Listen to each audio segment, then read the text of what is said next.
Por um projeto de lei, gente, de um deputado do Espírito Santo, ele quer proibir a exposição de caixões em vias públicas por funerárias lá no estado.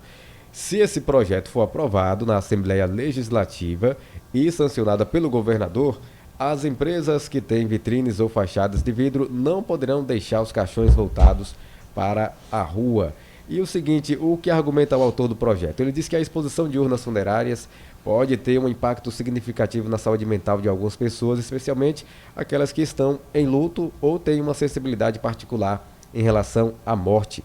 Pergunto para você, Joemile, no ponto de vista da psicologia, esse argumento do deputado faz sentido?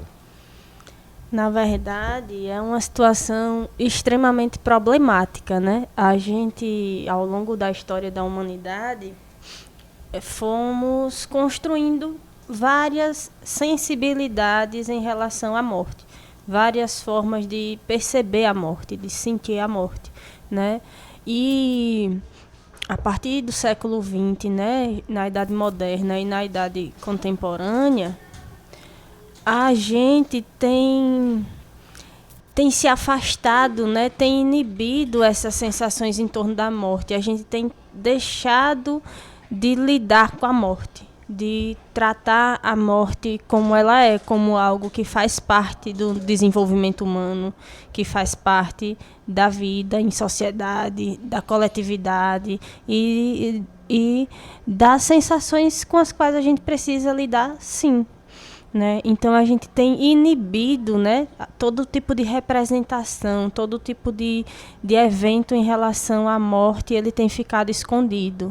Né? Os enterros que aconteciam, né, com o cortejo cada vez vão ficando menores e mais escondidos. Os velatórios, né, agora que tem um lugar determinado para velar o corpo, né? Esse corpo ele já não fica mais na casa das pessoas. Isso nos principais centros urbanos, principalmente, né? Essas mudanças elas não acontecem de uma hora para outra. Mas a gente tem observado que cada vez mais a gente está inibindo tudo que está relacionado à morte, né? As pessoas já não morrem mais em suas casas, né? Cada vez mais elas morrem nos hospitais, sozinhas, com um grupo técnico, né? Diferente de em outro tempo, quando a gente, né, o adoecimento aparecia, as pessoas iam visitar, começavam aquela série de despedidas, até que a pessoa se ia, a comunidade se organizava em torno daquele, né, ente querido que foi embora, e aí as orações, a vela, dependendo do culto religioso, né, os amigos que chegavam para auxiliar a família, alguém cozinha, alguém veste, alguém encaminha as burocracias. Isso tem mudado bastante, né? Cada vez mais isso tem saído do centro da nossa atenção, da nossa vida, e ficando escondido, né? Ninguém fala sobre morte, ninguém vê a morte acontecendo, e a gente vai perdendo essa capacidade de lidar com algo que é absolutamente natural. Então, diante de suas colocações, a gente pode entender que a morte é parte da vida. Exatamente. E que isso não é contraditório, a morte é parte da vida. Então, não seria positivo esse projeto? Podem existir pessoas que realmente não sabem lidar com ver caixões numa avenida, por exemplo? Por que que não é positivo?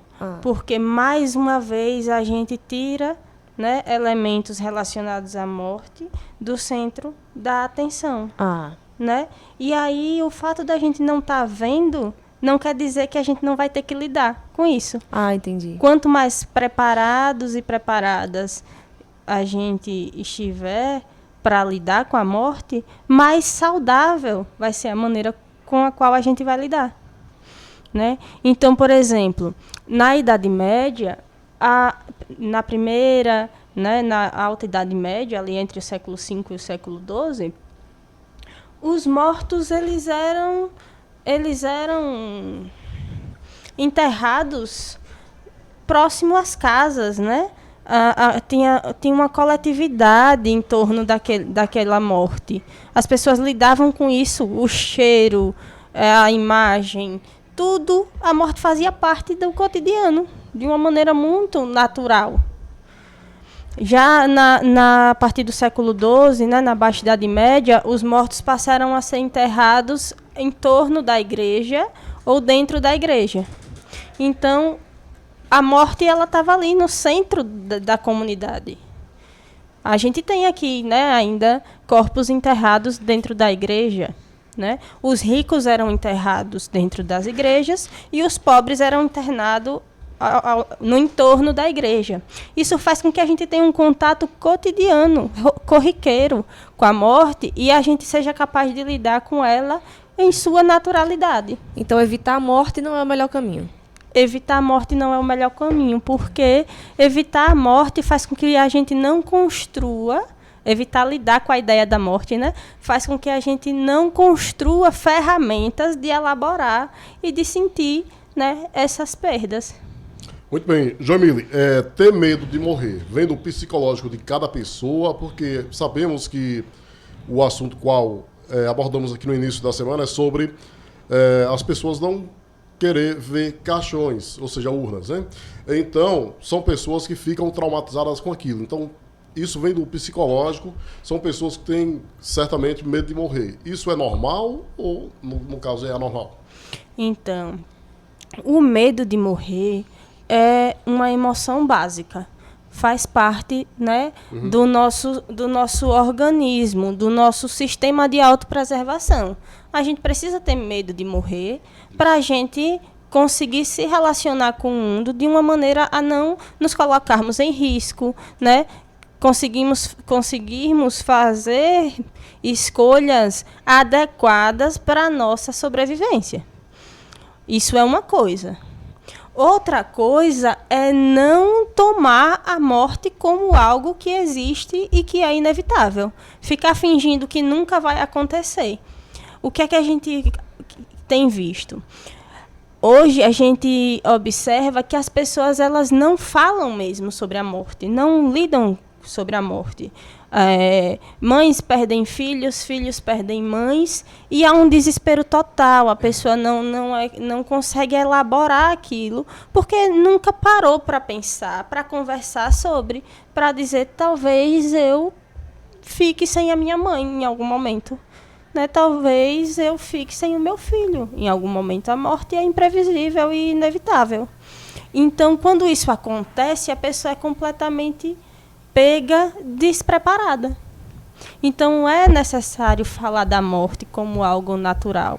É necessário olhar, ver os símbolos, conversar sobre, falar sobre isso em casa, com a família, com os filhos, com as crianças, com os adultos, com os amigos, no bar, na igreja, no trabalho. É necessário falar de morte, porque morte é natural e inevitável. E quanto mais ferramentas a gente tiver para elaborá-la, mais saudável será as nossas relações.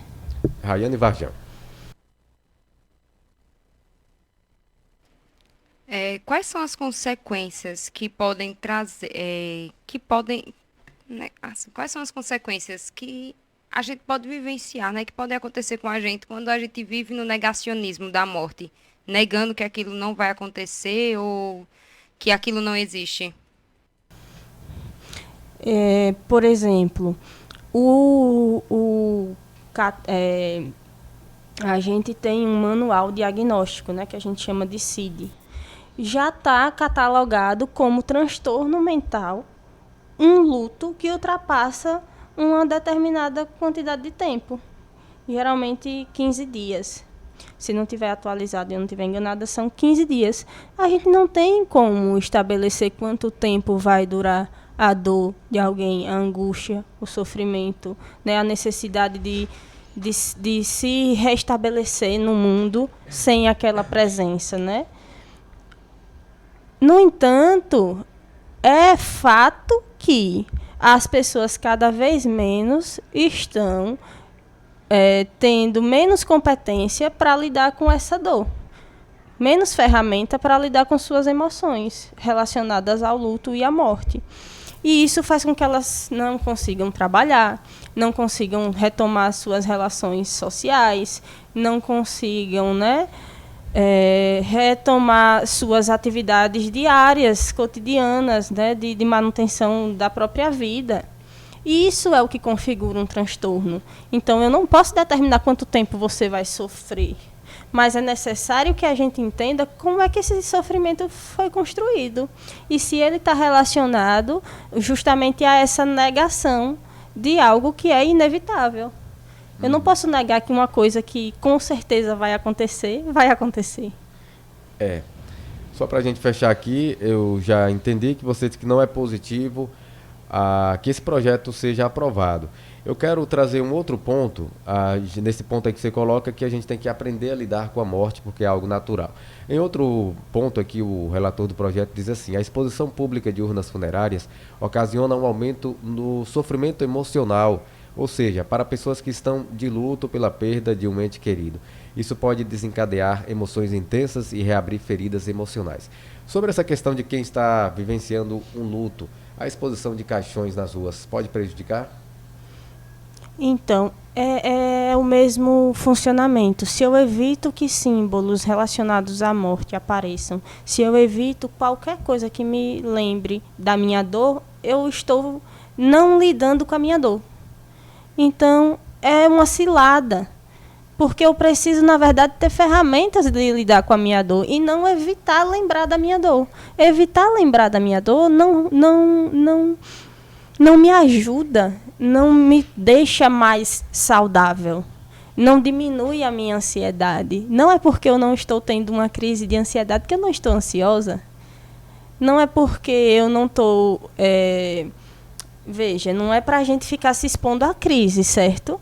Mas a gente não pode retirar os símbolos, né? E não pode deixar de falar sobre as coisas que fazem parte da vida, porque isso não é saudável. Então, quando eu evito ir num lugar, quando eu evito falar sobre, e quando eu transformo isso numa questão pública, numa questão de Estado, numa questão coletiva, instituindo um modo de funcionar na sociedade, eu estou admitindo que essa lógica é uma lógica legítima, quando ela traz uma série de problemas.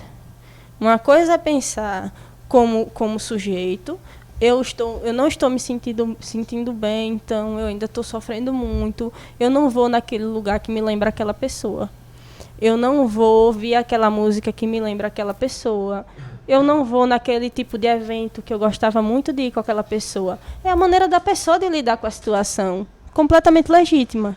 Mas retirar do nosso campo social símbolos que são necessários para a gente estarmos atentos, produzindo sensibilidade em torno de um tema que é muito importante e que, né, determina a nossa saúde social e individual, é um problema.